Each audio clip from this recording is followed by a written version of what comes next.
Galates chapitre 5. C'est pour la liberté que Christ nous a affranchis. Demeurez donc fermes et ne vous laissez pas mettre de nouveau sous les jougs de la servitude. Voici moi, Paul, je vous dis que si vous faites circoncis, Christ ne vous servira de rien. Et je proteste encore une fois à tout homme qui se fait circoncis, qu'il est tenu de pratiquer la loi tout entière.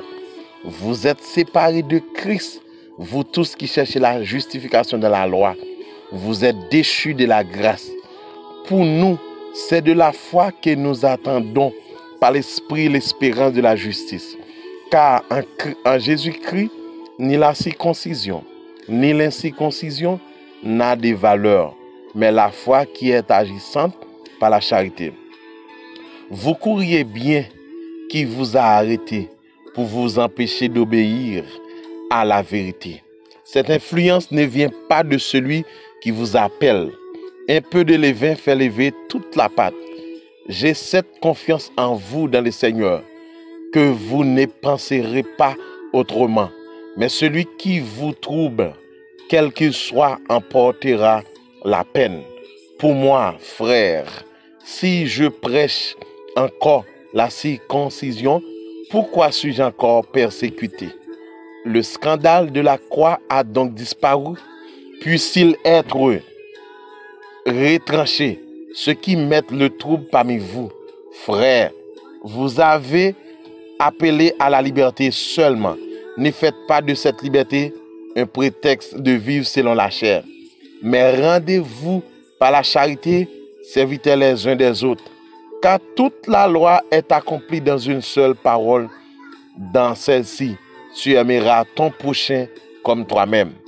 Mais si vous vous mordez et vous dévorez les uns les autres, prenez garde que vous ne soyez détruits les uns par les autres. Je dis donc, marchez selon l'esprit et vous n'accomplirez pas les désirs de la chair.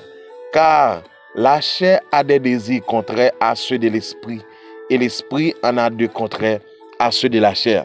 Ils sont opposés entre eux afin que vous n'effaciez point ce que vous voudriez.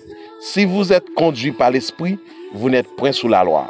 Or, les œuvres de la chair sont manifestes, ce sont l'impudicité, l'impureté, la dissolution, l'idolâtrie, la magie, les inimitiés, les querelles, les jalousies, les animosités, les disputes, les divisions, les sectes, l'envie, l'ivrognerie, les excès de table et les choses semblables.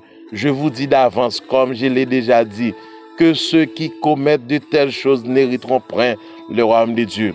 Mais le fruit de l'esprit, c'est l'amour, la joie, la paix, la patience, la bonté, la bénignité, la fidélité, la douceur, la tempérance. La loi n'est pas contre ces choses. Ceux qui sont à Jésus-Christ ont crucifié la chair avec ses passions et ses désirs. Si nous vivons par l'esprit, marchons aussi selon l'esprit. Ne cherchons pas une vaine gloire en nous provoquant les uns les autres, en nous portant envie les uns aux autres.